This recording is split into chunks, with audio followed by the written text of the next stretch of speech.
Welcome on in, football fans. It's your boy Gsluke here with our DFS and prop preview for Thursday Night Football between the Vikings and the Chargers. Gonna get you ready for all of your exposure. But first off, a breakdown of the Showdown side and what we're doing for our Draftkings lineups. That'll include some of the game scripting, the correlation notes that we need heading into lock. We'll talk through an injury report, some of the pieces of leverage that you can get to in your lineups, and some of my favorite captain plays as well. And then afterwards, we're gonna focus on the prop and the betting side of things with our Underdog and Prize Picks props that I've already mixed in. Also, a few bets on HardrockBet that I took for our single game parlay, all to give you a game plan for your exposure on Thursday. So with a lot to go through, let's not waste any time at all and hop right on in. Before going player by player, let's get an idea of the game environment that we have at hand. With a 44.5 point game total, it's not high or low, so not expected to be a shootout or anything, nothing that notable from that perspective, but we do have a 3.5 point spread favoring the Chargers. That's going to lead to inflated ownership on the LA side of things, probably an extra 5 to 10% with your spend up options towards the Chargers, and even with your middle to your lower tier options, the guys on LA are going to be the ones that are more prevalent. And even from the lineup construction segment in your large hold GPPs, you're going to see a lot more 4-2 Chargers lineups, and you're going to see towards 4-2 with the Vikings. So heading into lock, heading into even building lineups to begin with, you got to know a lot of that in the large hold GPPs so you can get different to what the rest of the field is doing. If you're in a single entry or you're in a cash lineup where you're not playing against as many other people, or you're not worried about getting leverage, then you don't have to worry about what the rest of the field is doing as much. In the large hold GPPs where there's 50 to 100,000 other people, that should be your main focus before even starting to click any players. And if you're getting that differentiation, a 5-1 towards either team truly stacking a full onslaught would instantly get you different to what the rest of the field is doing, because people don't like getting different when you have 3.5 point spreads. People will still play some 3-3s where you're going even balanced across both sides. People will still even play some 4-2 lineups going with the Vikings, hoping that maybe they pull off a bit of an upset, but you won't see people commit in either direction. That includes, of course, the 5-1 Vikings lineups, but even the 5-1 favorite lineups going towards the LA Chargers are also not going to be very popular. So, if you're in the large hold GPPs and you're somebody that's playing that game theory edge, the biggest edge that we have in NFL Showdown, then that would be the route that you want to take. But in single entries, cash lineups, you don't have to worry about that all as much. But let's start with Justin Jefferson at the top. He is $11,800, a bit expensive for a slate like this, but I would argue that he's got by far the highest ceiling on the slate.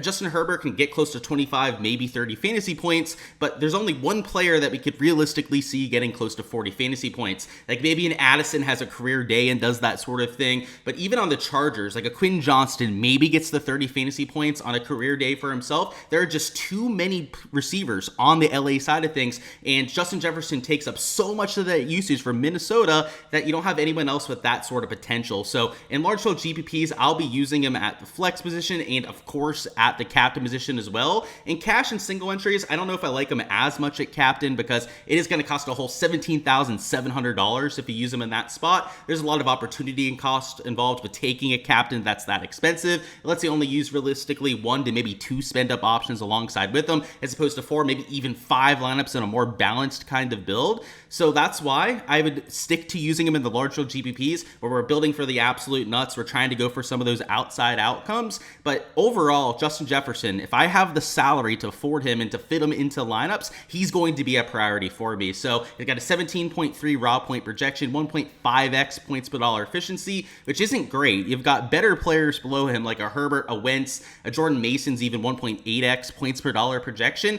but they don't have the same kind of raw projection as a Jefferson. So you've got to spend up for that at times. You've got to spend up for that ceiling as well. And at captain, don't sleep on him. And next up, we got these two quarterbacks. We got a Jefferson and a Carson Wentz. I'm going to go ahead and lump these two together because they have a very similar play style. Both are mostly passing quarterbacks, but they do have that rushing aspect to them. Justin Herbert's in that 16.5 to 20 yard range on sportsbooks. Carson Wentz a little bit of a lower rushing yard line, so maybe not as much rushing upside as his younger counterpart in Justin Herbert. Back in the day, Wentz had plenty of rushing upside, but at this stage of his career, that has started to scale back a bit. But both of them are guys you should be jamming into cash and single entry builds. They're at 1.9x points per dollar value, and if you could take both of these quarterbacks and a Justin Jefferson, that's the kind of start that you want in cash and single entries. You don't want to be doing anything that's too outside, like using a running back at captain or that sort of thing. It'd be different if it was a 7 to a 10 point spread and one team was expected to dominate the game script and give a lot of extra usage to their running backs, but that's not what we have here. We've got a 3.5 point spread, and even if you wanted to go to the Chargers side,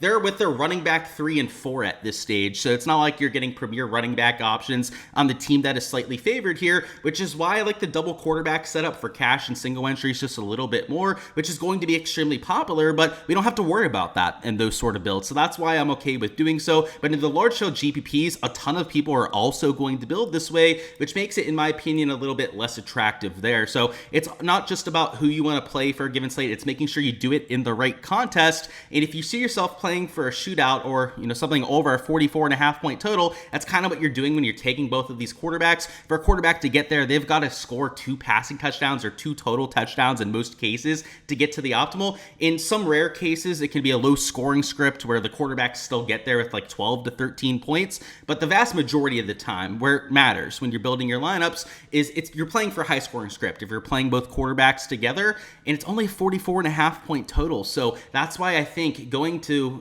a Jordan Mason at captain could make sense in a few scenarios as long as it's in the large field GPPs. But let's talk about Jordan Mason in this Minnesota running back situation. They've got Aaron Jones, who was designated to return from IR on Tuesday, which means that he could be active for Thursday. The coaches have been relatively optimistic about his chances to do so, but as of right now, I don't have him projected to play. It would be a little surprising on a short week for him to return then. I mean, at that point, why not return a few days earlier for Sunday's game, even in a little bit of a limited fashion? He wasn't able to suit up at all. So at $6,600, he would be a great value if he hits the field, but that would take away all the utility from a Jordan Mason. He's $8,600. If he's in a platoon at the running back position, he would be a GPP only sort of option. But if Aaron Jones sits, they take more of a precautionary approach, don't rush him back, which I think is the prudent thing to do, then Jordan Mason is extremely playable, $8,600. So as of right now, he's not currently in my player pool. We got to keep in mind that this is early on a Tuesday. This is going to change quite a bit by the time that we get to Thursday.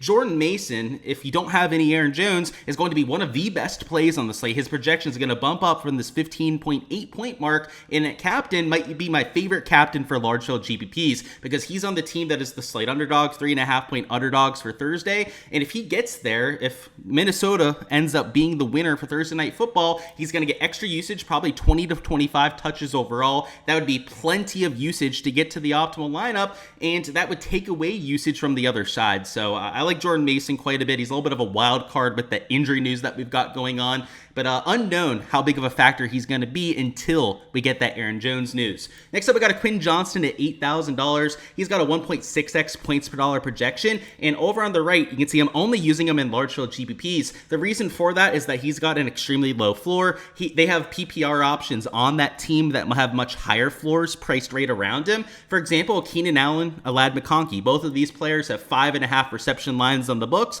A Quinn Johnston, just for reference, has a 3.5 reception line on the books, which deeply impacts his projection. Though he has bigger play upside, he has a higher ceiling than these other two players. That's the saving grace. That's why his projected points is still comparable to a Keenan Allen, Alad McConkey. He doesn't have the same kind of floor. So in single entries cash, I'm using a whole lot of these bottom two wide receivers, but in the formats where I like the volatility, I like the fact that he's home run or go home, 50-yard touchdown or post 2 to 3 catches for 20 yards sort of reception receiver.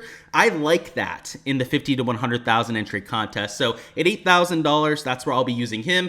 As I mentioned though, Keenan Allen, Lad McConkey are probably the better plays. They have slightly better points per dollar projection. They're a bit cheaper than a Quinn Johnston as well. You have the same, if not better, projections like you have with a Lad McConkey. So you're going to pay with it with the ownership. But as of a Tuesday, it doesn't look like the top two wide receivers are getting nearly as much steam as a Lad McConkey is. And McConkey, I've got close to 47% with the combined ownership, whereas a Quinn Johnston and Keenan Allen are 5 to 10% lower owned. It is worth noting as well, with the script favoring the LA Chargers side, you can see a Justin Herbert is a little bit higher owned than a Carson Wentz is, about 8 to 9% higher owned with the combined ownership. And then with these top tier wide receivers, you have a Justin Jefferson at 53%. Their top tier wide receiver for LA is $8,000 Quinn Johnston. He's only 32% owned. So you're going to see that trend continuing throughout the entire player pool. Speaking of, Jordan Addison at $7,400, he's a little bit higher owned than the wide receiver 2 that you have in LA, right? That'd be Keenan Allen at about 38% combined ownership. Jordan Addison isn't drastically higher owned, but he's there at 40.3%. He's got a solid projection, very comparable to Alad McConkey, and in fact, in terms of points per dollar projection, he's the best player out of these 4 wide receivers, and he's the cheapest, somebody that you can jam into lineups and save a little bit of salary if you're going to a pricier captain like like one of those quarterbacks or a Justin Jefferson at that position. And I think somebody that's got decent floor. He's got about 11 to 12 point floor, especially now that he's playing all the snaps. He's more adjusted to the offense after having to miss the first month of the season. I like all of that for Jordan Addison. It's Kamani Vidal is also a priority for me in this range. Kamani Vidal is $7,000, going to operate as running back one for LA for the third straight week. He's got a 12.8 point projection. The only thing I don't love about Vidal is that they have not been super rushing heavy. His first week playing, he got a ton of rushes. I think it was 130 rushing yards or something. But that was because of the inefficiency on the other side of the defense. They were letting up gash runs. He was running for 8 to 10 yards per tote. This last time out, he wasn't nearly as effective. They were able to game plan against him. They knew that he was at least some sort of a threat out of the backfield, and they weren't nearly as rushing heavy that time. So I'm wondering whether it's going to be like the first week or last time out for Kamani Vidal, and I fear that it's going to be a lot like the last time out. So he's still a decent projection because he'll get some usage out of the backfield. Hassan Haskins, it's worth noting as well, he's dealing with some injuries, not expected to play on Thursday Night Football, so it's going to be Vidal plus some second, third string running backs that the either sign for the practice squad or bring up like a Hines Allen like we'll talk through later on. But Vidal's going to get 75 to 80% of the usage. So that alone makes him playable. I think he's better in single entries in cash. I don't love the upside because to get to the optimal lineup and to outscore these other wide receivers, and there's 4 quality wide receivers that are priced in the same range within $1,000 of Kamani Vidal, he's probably got to score a touchdown because you have to think that of these 4 wide receivers, at least one of them scoring a touchdown. I mean, both the quarterbacks are at 1.5 touchdowns. Herbert's juiced way over for his 1.5 line. Carson Wentz is at 1.5 and I think slightly juiced towards the under. You're going to get touchdown equity from one of these 4 players. Vidal's going to have to match that to get to the optimal, which I'm okay with, but I don't love compared to some of those other players. We already mentioned the Aaron Jones news, somebody that could be an X factor heading into Thursday, and the $6,600 price tag is, I think, fair for what will be a limited usage rate if he does end up playing. And Oronde Gadsden II is also going to be a very popular option for Thursday. He had the massive game last time out, over 100 receiving yards, multiple touchdowns. So his projection's there at 9.9 points, but the ownership is there as well. And compared to the other guys in this 4 to 5K range, he's by far the highest owned that we have. I've got him at about 32% combined ownership between the flex and the captain spot. You can even use him at captain. I haven't done it quite yet. You can see I currently only have him at flex in my player pool, but if you use him at captain, he's only $8,700, and then you've got all the money that you possibly want for your last 5 spots. You could go to a Jefferson, both quarterbacks. You could take another premier wide receiver, or maybe even a Jordan Mason as well, in that kind of a build. It's not just who you're getting at captain that matters in these showdown builds. It's what it opens up elsewhere, in particular when you're taking a punt towards the bottom. Next up, we have these 2 kickers, both projecting for 1.6x points per dollar value. Both also rate about 20 to 21% combined ownership. I'd say both are playable. I'll use them at about 30% of their lineups. I like using kickers almost every single showdown slate, and in particular when we have a relatively close game and 2 competent kickers like we have here with a Dicker and a Riker. Both are in the top 10, top 15 of kickers in the NFL, in offenses that, it's a 44.5 point total. We're not expecting a shootout here or anything, but they're competent offenses. We got quarterbacks that I know it's Wentz for Minnesota. He's been okay when he's played over the last couple weeks. And of course, Justin Herbert, a top 5, a top 10 quarterback in the NFL. That is going to spur on extra usage and extra points for these kickers, whether it's, points after touchdowns or of course field goal production as well. TJ Hawkinson at $4,800. He hasn't had the best start to the year, but over the last couple weeks has started to heat up as Wentz has started to throw the ball a little bit more, and he's only $4,800. And I think that's really the main thing with Hawkinson that makes me want to play him, is that he's much more affordable than what he was to start this year, and the ownership is in check as well. You've got Oronde Gadsden, who deservingly is getting attention after his massive nuclear game, but it's taking away attention from these kickers. And when you have so many playable options in this 4 or 5K range, they can't all be 30 to 35% in. So if Hawkinson's going to sit at about 23% at that flex position, I'll probably have close to 35, probably even 40% in my exposure, getting close to that 2x leverage. Next up, we have the 2 defenses, which aren't my favorite plays at this point, but in large field GPPs, they're going to have to find their way into my exposure. I've already talked about wanting to get to some outside game scripts in the large field GPPs, 4-2s, maybe even 5-1s towards either team. And if you're playing a 5-1 or even a 4-2, these defenses should be in your player pool. They have clear correlation with the running backs that you could use at captain. So if you go with the Jordan Mason captain lineup, assuming maybe that Aaron Jones doesn't play, he'd be a great pairing with the Vikings defense. And even on the flip side, you can't completely ignore Vidal has shown us an ability to go out there and have a nuclear game before. If you think the Chargers are going to win as those 3.5-point favorites and Vidal has a big game, then throw in the Chargers defense. Extra production, extra usage for those running backs, which is necessary to be the optimal captain, also correlates to the defenses playing better because that means that they're controlling the ball, not having as many offensive plays against them, but also oftentimes when the running backs are going for extra touchdowns or going for a 20 to 25-point game, it's because the defense is causing turnovers, giving the offense the ball in plus position, and then the running backs are going out there and capitalizing with the touchdowns. So something to keep in mind is that there's clear correlation between these two teams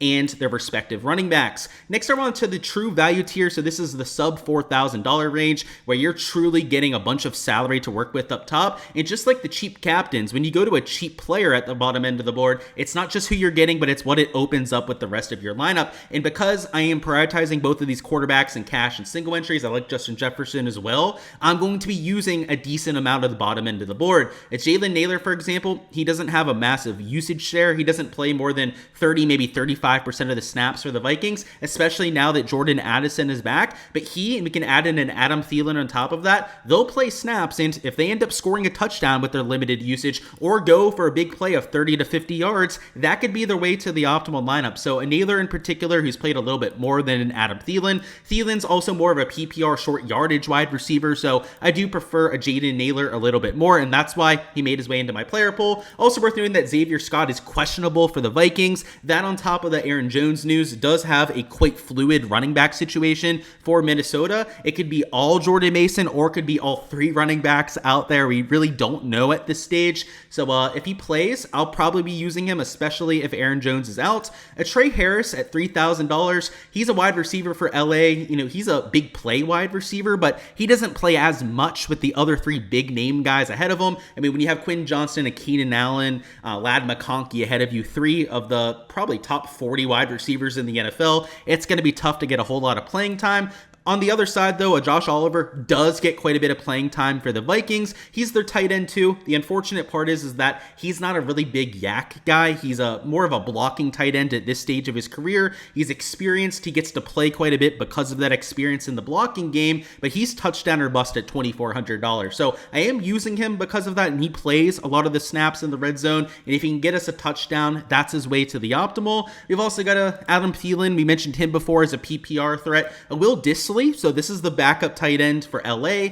Whole play, but kind of like a Josh Oliver, he's touchdown or bust, and Oliver tends to play a few more snaps than Dissly, so that's why I'm going that direction. And Naheem Miller-Hines, this is one of the few running backs that could be active for LA. It's worth noting, though, that they could end up signing somebody from free agency. They could sign somebody from their practice squad for all we know. There could be other running backs that could be active for the Chargers, so we're going to have to stay on top of that. Follow the beat reporters on X/Twitter. Make sure you follow the projection updates from sites like ESPN. Get an idea of who's actually going to play for the Chargers, because we already know their number one's going to be Kamani Vidal, but their two, their three, even their fourth running backs could be usable at $200 in DFS. And like I mentioned, it's not just who you're getting towards the bottom, but when you're taking a $200 true minimum price player, you can use Justin Jefferson a captain for all you want, because it's essentially like you're only having to allocate salary for 5 of your 6 different spots. And you got the fullback for the Chargers, that would be Scott Matlock, so he's listed as a running back, but keep in mind he's not really going to get true running back usage out there. Tucker Fisk, also second/third string tight end for LA. He'll see a few snaps, but not my favorite option. I really like these backup running backs and then some of these, wide receiver downfield threats as my value plays towards the bottom. And now for the prop and the betting side, where I've got a few props I've already entered. You might want to consider tailing for yourself. And the first one we're going to go through is going to be the Justin Jefferson over at 5.5 receptions, who's minus 148 for his over on Pinnacle. So if you're looking for a plus EV lean, we certainly have that at that sort of juice. But he's at least minus 130 for the over on a lot of the major books at Draftkings, FanDuel, and with Carson Wentz over the last couple weeks, you already have JJ McCarthy who's been rolled out. He's been getting a ton of targets. Just to show you the kind of target share that he's gotten over that stretch, if you go to Justin Jefferson, last week it was 10, it was 11 targets against Cleveland. Against Pittsburgh, it was 11 targets as well. So I'm very comfortable with him getting the kind of usage that we're looking for. They're 3.5-point underdogs against the Chargers, and the Chargers secondary has been a bit susceptible against the pass. They've been solid against the run this year, but compared to their 2024 numbers, even 2023 metrics, aren't playing to quite the same level in that secondary. So that's why guys like Justin Jefferson should be able to eat against this sort of a defense. And with the plus EV value on top of that, I thought it was a no-brainer to play. And we're slightly going for some correlation here as well. That's why this is only a 2.75x payout if we take this on Prize Picks, but I'm okay with the sort of lean that we're getting on the other side, which is also a plus EV value. We've got Justin Herbert over 19 fantasy score. And while you can't get a fantasy score prop on the sports books, if you take a look at all the lines that he has available, they project him for 20.5 score. So that's why I say it's a plus EV lean. You've got to go to the fantasy score and kind of do it backwards. Go to the passing yards. He's at 251.5 on Pinnacle. He's minus 130 towards the over. If you go to his passing touchdown line, he's minus 170 to minus 185 to throw over 1.5 touchdowns. He's got a 16.5 to 20.5 rushing yard line. You add that all together, it's even close to a 21 to 21.5 point projection on a few of the different sports books. So that's why at 19, I'll gladly take the over. On Underdog, which is another sports book that, uses a similar kind of projection system to Prize Picks, slightly different with how they handle the turnovers, but it's not big enough to lead to a 1.5 point difference like you see between their projections, because on Underdog, he's at 20.5 points. So at 19.5, I'll take that slight line value. And I say that there's correlation between these two because if Justin Herbert has a good game, throws for a couple touchdowns or throws for a touchdown and runs one in, which is what we need, by the way, to cover this sort of line, that means that the Vikings are very likely playing from behind. Or even if that's not the case, even if it's the Vikings going out there and lighting it up on offense, Justin Jefferson, if the Vikings are going to go out there and post 24 to 35 points, something like that, he's going to be a big part of that. He's their clear number one wide receiver. As Justin Jefferson goes, the rest of the offense seems to follow. If they have a big game, then that means Justin Herbert and the Chargers are probably playing from behind there. You can see how if one of these hits, the other one's probably getting a dragged along with it, which is why Prize Picks is bumping it down. And on the HardrockBet side, I took a slightly different combination, but for the same kind of payout. And on HardrockBet, because these have massive juice on them, minus money odds, this should actually be worse than plus 175. So I think this is value here as well. So it's the same Justin Jefferson prop. He's minus 130 on HardrockBet, but instead of taking the fantasy score prop, which we obviously can't take on a lot of these sports books, at least not yet, maybe they'll add them at some point with their own kind of scoring system, we took the 1.5 touchdown line for Justin Herbert, which is minus 160 to minus 185 for his over on books. That's also plus 175. And I would say I actually like this fantasy score prop just a little bit more because Justin Herbert, he could score us a rushing touchdown. He's a big bodied quarterback. They run him as the tush push when they get down into the red zone. And in particular, now that it's Kimani Vidal at running back, he's not the biggest and most bruising running back. He's more of a, quick, kind of agile sort of guy out of the backfield. They get down there to within the 1 to 2 yard line, he could easily run in a touchdown. So that's why I like this Prize Picks lean a little bit more. But for a lot of us that can only bet on the sports books, I luckily have access to both down here in Florida. I can do the pick'em sites and the sports books. If you only have access to the sports books though, this is what I would go with on the over the lines. It at least based to the actual sportsbook lines, you're getting a little bit of better value over here. But that rushing touchdown equity is just something that I don't think you should be sleeping on these pick'em sites as well. So this is just one example of the slips that I'm taking for Thursday Night Football. For the rest of it, you can find those on my Patreon page. The NFL prop tier is how you get access to all of those by the link in the description of this video. Alrighty guys, that's all I've got for the Thursday Night Football preview. Go ahead, smash that like button if you guys haven't already. Also comment down below who you've got as the top scorer on the slate for a chance to earn a free month on my Patreon page. It'll be on a first come, first serve basis, but if you end up getting the optimal scoring captain, you'll win a free month access to everything that I have on the Patreon. That includes the spreadsheets that you saw before with all the DFS projections that are up to date. You have some injury news that'll obviously be accounted for. Also, ownership projections that'll be even more accurate as we get closer to lock. And all the Underdog and Prize Picks props that I'm taking for this game can be found over on the Patreon. But for a chance to earn that for free, again, give me the top score for Thursday Night Football. You can also join by checking out the link in the description of the video. But until next time, best of luck with everything that you're going with. Hope to see your names towards the top end of the GPPs. Hopefully we can cash out there. And with our prop and betting exposure, it's add some units to the bankroll. But until next time, hopefully you guys subscribe so you guys don't miss anything to come. We'll have our main slate preview dropping for week 8. Also, all the island games for Showdown throughout the rest of the season completely covered here on the YouTube, and it's free here on the YouTube side, so make sure you subscribe so you can catch all of that content when it drops. But until then, I appreciate you, and I'll see you guys for later this week.